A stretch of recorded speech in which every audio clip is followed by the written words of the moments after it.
तो तुम अभी तक तो इतने समझदार हो चुके होगे कि तुम्हें भी पता है नो फैप से कुछ होने नहीं वाला, है ना? तुम समझदार हो, तुमने इतनी सारी वीडियोस देखी होंगी जिसमें तुम लोगों को ब्रूटल एक चेक दिया जाता है कि नो फैप अगर तुम करते हो ना, उससे तुम्हारी लाइफ बिल्कुल चेंज नहीं होने वाली। जो तुम एक्शन लोगे उससे तुम्हारी लाइफ चेंज होगी। लेकिन मेरे को लगता है ये थोड़ा सा सही है, ये 90% सही है। लेकिन वो जो 10% है ना, वो 10% भी बहुत ही बड़ा गेम खेल जाता है अपने आप में, तुम्हें पता भी है। तो वो 10% आखिर क्या है, मैं बताता हूँ तुम लोगों को। अगर तुम 7वें दिन तक अगर तुम फैप नहीं करते हो, तो 7वें दिन पे तुम्हारा टेस्टोस्टेरोन का एक स्पाइक देखने को मिलेगा तुम्हें। और उस दिन तुम्हारा इतना ज़्यादा मन करेगा कुछ काम करने का कि कुछ काम करना है यार। जैसे कि अगर तुम जिम जाते हो तो तुम्हारा उस दिन जिम में मन करेगा यार 2 घंटे वर्कआउट करता हूँ यार, अरे और करना है भाई, और उठाने वेट्स और उठाने मेरे को, और वर्कआउट करना है, अरे और पुशअप्स मार रहे हैं, और बेंच प्रेस और ज़्यादा फ्लाइज मारनी है मेरे को। तुम्हारा मन करेगा, वो पता नहीं क्यों करता है बट करता है तुम्हारा मन, और वो करेगा ही करेगा। तो 7वें दिन पे ये तुम्हारे साथ में होगा। या फिर तुम जिम जाते नहीं हो, तुम कुछ और काम करते हो, पढ़ाई करते हो, तो उस दिन पढ़ाई में जो तुम्हारा फोकस होगा वो अलग ही लेवल का होगा। तुम बोलोगे यार आज तो पढ़ने में जो क्या मज़ा आ रहा है भाई, आज तो मैं 2-2 3-3 घंटे एक साथ लगातार पढ़ लेता हूँ। जो पहले बंदा 20 मिनट ढंग से बैठकर नहीं पढ़ पाता था, वो आज दिन का 3-3 घंटा पढ़ के बैठ गया।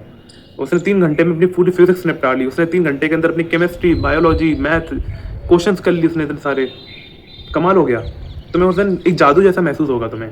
लेकिन ये जादू जो है 7वें दिन पे ख़त्म हो जाएगा, क्योंकि 8वें दिन पे टेस्टोस्टेरोन जो होता है नीचे करता है। जैसे डोपामीन का लेवल एक बार होता है ना, डोपामीन स्पाइक करता है, तो उसके बाद डोपामीन क्रैश होता ही होता है तुम्हें पोस्ट नट क्लैरिटी के टाइम पे। वैसे ही ये भी एक तरह की तुम्हारी वो है, ये तुम्हारा पोस्ट टेस्टोस्टेरोन क्लैरिटी है। यानी कि तुम्हारा जो टेस्टोस्टेरोन है वो थोड़ा सा गिर रहा है। अब तुम्हें रियलाइजेशन हो रहा है कि अब मेरा मन क्यों नहीं कर रहा, मैं आखिर कर क्यों नहीं पा रहा, मैं आखिर फिर से वैसे पढ़ क्यों नहीं पा रहा जैसे मैंने कल पढ़ा था। कल तो मैंने बहुत ज़्यादा पढ़ लिया था, आज तो मैं बिल्कुल नहीं पढ़ पा रहा। तो रीज़न यही है, रीज़न यही हो सकता है। तो ये हो गया 7वें दिन का। बट अगर तुमने 7वां दिन भी क्रॉस कर लिया, then you cross 14 days, then you cross 21 days, then you cross 28 days, and अब वो हो चुका है 1 महीना। 1 महीने बाद क्या होगा? 1 महीने बाद कुछ कुछ अजीब होगा। तुम्हारा कॉन्फिडेंस बढ़ने लग गया, पता नहीं कैसे बढ़ रहा है, लेकिन तुम्हारा कॉन्फिडेंस अब धीरे धीरे कर करके बढ़ रहा है। और तुम्हारा ऐसा हो रहा है कि यार अब तो मेरे को किसी से डरने की ज़रूरत नहीं है। मेरे को जो पब्लिक में जो एंजाइटी महसूस होती थी लोगों के बीच में कि लोग मेरे को देख रहे हैं, यार मैं लोगों की नज़रों में आ रहा हूँ, लोग मेरा कहीं मेरी बेइज्जती ना कर दे कोई मेरी, तुम्हें उससे कोई फ़र्क नहीं पड़ रहा होगा। तुम उस दिन उस टाइम पे 1 महीने बाद तुम अपने ऊपर सेल्फ सेंटर्ड तुम हो जाओगे। तुम अपने ऊपर ध्यान देने लग जाओगे, तुम्हें सिर्फ अपने आप से मतलब होगा, तुम्हें किसी और से मतलब नहीं हो रहा होगा, तुम्हें किसी और की जैसी चिंता नहीं हो रही होगी कि यार इसकी लाइफ में इतनी ज़्यादा दुख है। तुम अपने लिए चिंता कर रहे होगे, और यही तो एक्चुअल में चाहिए होता है तुम्हें। तुम्हारा अपने आप पे तो ध्यान होता नहीं है, लेकिन तुम्हारा दूसरों की प्रॉब्लम्स में तुम्हें भाई साहब बहुत ज़्यादा मज़ा आता है कि दूसरों की प्रॉब्लम्स तुम सॉल्व करोगे। खुद की प्रॉब्लम्स तो एक बार सॉल्व कर लो तो वो होता है, तुम्हें क्लैरिटी धीरे धीरे मिलने लग जाती है अपने प्रॉब्लम्स की। तुम्हें अपनी प्रॉब्लम साफ साफ दिखाई देने लग जाती है कि एक्चुअल में तुम्हारी लाइफ में प्रॉब्लम्स क्या है। और अगर तुम एक्शन लेते हो, जो कि तुम ले ही रहोगे ऑफकोर्स ही बात है 1 महीने में, तो काफ़ी हद तक तुम अपनी प्रॉब्लम्स को सॉल्व कर लोगे। तो ये 1 महीने के रिजल्ट तुम्हें देखने को मिल गए। लेकिन अगर 3 महीने, 6 महीने, 12 महीने, तो मैं इनकी बात करूँ, इसमें बस कुछ और नहीं होगा। तुम्हारा कॉन्फिडेंस जो होगा, तुम्हारा आत्मविश्वास तुम्हारा खुद पे बढ़ेगा, तुम्हारा खुद पे जो सेल्फ बिलीव है वो तुम्हारा खुद पे बढ़ता है।